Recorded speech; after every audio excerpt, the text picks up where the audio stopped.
What's up everyone, the HOH has officially made their nominations for week 4 in the Big Brother 25 house, plus the chaos doesn't seem to end ever with this cast. We've got so much to talk about, so welcome to your live feed update. Now, right before we get started, if you are new around here, please don't forget to hit the subscribe button. And also, the YouTube algorithm is a scary ass mess. I like to call it the nether region, or the Bermuda Triangle.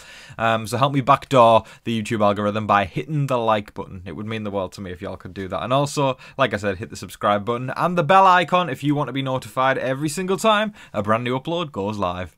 Question of the day now, folks. Who would you, if you could pick anyone in that house at all, literally anyone, could even be our HOH Cameron, if you'd like that, if you could pick anybody, who would you like to see evicted this week? Out of everybody there, who would be the perfect person for you to leave the house on Thursday night? Let me know in the comment section below. Now, you might have just realised that I just said it there, but also just to remind people, and for those of you who don't know, the winner of the pressure cooker and our head of household this week is indeed Cameron, and there wasn't a lot of time to do nomination talk. It was very much like speed dating with the nomination talks. Not much time to think strategy, but I guess when you're not head of household, you probably spend a lot of time in there anyway, talking about who you would target, or thinking at least. If you're probably saying it to your closest allies, but you're probably thinking to yourself, I'm going to target these people if I win. But anyway, Cameron decided to nominate Blue and Jag for nomination. Now, this is interesting because right there, we've seen two people hit the block who haven't hit the block before, you know. And I guess that's what happens, you know, when you've had somebody who's been on the block for a couple of weeks straight, who becomes the head of household. We have a little something called a power shift. And it kind of keeps the game fresh, right? You know, I think I was probably a bit too harsh yesterday. I mean, I did say at first, you know, I was bummed out about Cameron because I don't really like him on a personal level. But I did acknowledge, like, afterwards, you know, later in the video yesterday, you know, I said, it could be an exciting week, you know, because somebody who has been at mercy of the house for the first few weeks, that person doesn't tend to win power, especially in modern day Big Brother. But that person's done it in week 4, and they've taken control of things, and they've gone Blue and Jag. But the question is, if one of them comes down, because Jag did win the veto last week, which means he's more than capable of doing it again, and I have faith that Blue can win it as well. Who's going to be the replacement nominee? I think we should talk about that. In the event that the power of veto is used this week, Cameron was talking about the fact that he wants to, like, break up the little group of Sari, Izzy and Felicia. It's kind of funny that Jared isn't roped into there. We obviously rope them in as outsiders, but they don't in that house. Because they don't know. They don't know until Julie tells them, and then Hisam goes, oh. I've got to say, as well, I just want to talk about Hisam real quick. I really liked his exit interview. I don't know, there was just something about it. I just thought, this guy's great TV. And I know a lot of people thought that too. I saw people talking about it on social media and everything like that, but I really was thinking that when I was watching it. I was like, one thing's for sure, you know, say what you will about him, but he's good TV. And what I liked about Hisam's exit as well was when he actually took a shot at Cameron in his speech. Because usually it goes like, please stand up and address the room, and they go, okay. I'm not that short, by the way. I've just barely stood up.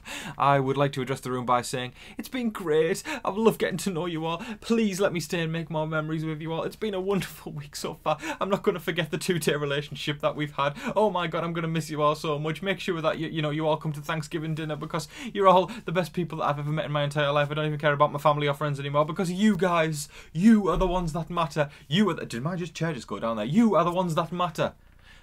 So please, save me, and we can make more memories together. Hisam didn't do that, and I like that, because it's usually all that BS that people go, it's been amazing getting to know you all over these 7 days. Give over. Hisam actually took a shot at Cameron. He said, I can pledge you this, I can pledge you that, and that is something Cameron can't do, and called him out.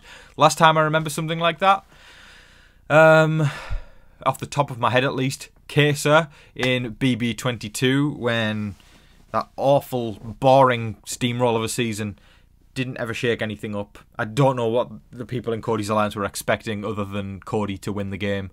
Because they just laid down and let it happen. And Cory called that on week 4 and said, you know, There's like a love triangle happening right now, and he's like, it's between you. I think it was Danny, Cory, and Franzel. He called out, and he said, and people aren't making a move. Everyone's too scared to do something. And he was imploring people to do this, and then he wasn't saved. Predictable, I know, but it's nice when somebody goes down swinging. It's better to see than all that namby-pamby crap about how you're the most wonderful people I've ever... Shut the up. Take a damn shot and try and play the game. But yes, breaking up that trio of Cirie, Felicia and Izzy is exactly what Cameron's intention would be should the veto be used, or at least as a backup option. I'm curious though who he would put up out of the three. I imagine it would be Izzy, because I think he has talked about her now a lot, about how she's loud and everything like that. I know Red, said, yeah, she is, but like, we can worry about Izzy a little bit later. We don't need to take her out this week. Like, she needs to go, but not yet, It fascinates me that Cirie still manages to get by week after week after week after week, and nobody targets her ever. She's something else at this game. I know, like, there's been a lot of talk about this, and a lot of people discrediting Cirie, but I don't care what anyone says. She is still running this house. She has got the loyalty of most people in there, and it's her game to lose at this point. I thought the moment they announced she was on the cast, I thought it's Cirie's game to lose, and I still think she, again, I might be wrong, but she, in my eyes, is the most likely to end up being the winner of BB25. What do y'all think? I want to see, like, at this point in the game, week 4, who do y'all think is most likely to win Big Brother 25? Let me know down below. Cory was in the hammock with America at one point, and they were, as they usually do, kind of flirting away. I think America's definitely liking Cory, and then Cory's like, maybe he's a little nervous to reciprocate a little something, but there's definitely chemistry. It's wonderful chemistry. I like it a lot. I like both of them. I think they're great. Anyways, he straight up said, I like Jared, but he's kind of a dick. I said what we were all thinking there. Yeah, no, and I think Cory's definitely got a lot of the perspective that a lot of the audience has, where they see certain things that Jared says or does and acknowledges, yeah, that's not great. That's kind of a dick, like that's exactly what Cory said. He's a little bit of a dick. I agree with Cory. I'm glad he's aware. I'm glad he's not misled by it. Because, yeah, I'm just not a fan of Jared. I mean, I've talked about this in my previous updates, just from some of the things he's said and done and some of the views he holds. Yeah, but Cory really came out there and said it.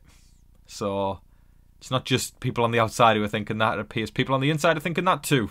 Now, for those of you who were rooting for America to win the pressure cooker, she said to Cory at one point that she said she was feeling impulsive, and had she have won HOH, she would have put up Izzy and Cirie. That would have shaken up the house, wouldn't it? That literally would have been putting the top dogs on the block. That girl, I'm telling you, she's one to watch. I am, like, at this point, I mean, I love Cirie, of course. I think she's fantastic. Felicia's great. Izzy's great. I'm, like, rooting for people on separate allegiances, because it feels like people come together, then they split, and then they come together again, and they split again, and they decide to split again after the split, and then... Anyways... Cory in America, I feel like, are in a different faction at the moment, and I'm also rooting for them. I've got people on either sides of factions, and I love it. But that, even though I love Cirie and Izzy, I respect the hell out of America for saying she would have done that, because she ain't messing around. And that is what Big Brother's been missing over the past few years. People who ain't afraid to just go, I'm putting the top dogs on the block, and there's nothing you can do about it. Past few years it's been, no, we'll just put this person on. We'll put this person on the block. We don't want to upset the HOH. Y'all can see I get annoyed about that, because I do. I really do, and I'm passionate about that. Like, and I encourage anybody right now who watches TV Talks with Tom, if any of y'all ever get in the house, first of all, give me a shout out, you little shits. If you don't, you're banned from watching my channel. No, I'm joking. And and the most important thing, this is the thing that I was going to implore in the first place. Ignore what I said before. Play your damn heart out, please. Please, I beg of y'all, if y'all do anything to make me proud, do your own game. Don't do what the HOH wants. Don't do this. Scope out the biggest threats and try and take them out. Do what's best for your game. Not the HOH's game, not your best friend's game, not your auntie's, uncle's, sister's, dog's, neighbour's game. Right? Maybe I can forgive you if you give a shout out in the diary room. But please, please play your own game and do what America's doing. Don't mess around. That is all of your live feed updates and Big Brother advice for today, folks. I thoroughly hope you all enjoyed watching. I appreciate you all. Thanks for watching, as always. Y'all continue to warm my heart every single day with the kind comments and likes and support and just all that wonderful stuff. And happy Saturday, everybody. If you're watching this on Sunday, happy Sunday. If you're watching this on Monday or whatever day of the week it is, if you're watching this for some reason in 2024 or whatever, hi. Hi there, I hope the future's great and I hope everybody's doing well. Let's hope the world hasn't shit itself into oblivion yet. I hope everything's going alright. But thank you everybody for watching. I appreciate you all as always. So, make sure that you're staying safe, staying positive and staying healthy out there. And remember to be kind to one another. But in the meantime, please don't forget to like, share, comment, subscribe, do all of that wonderful stuff. But until your next live feed update, I've been your host, Tom Vasey. Good night.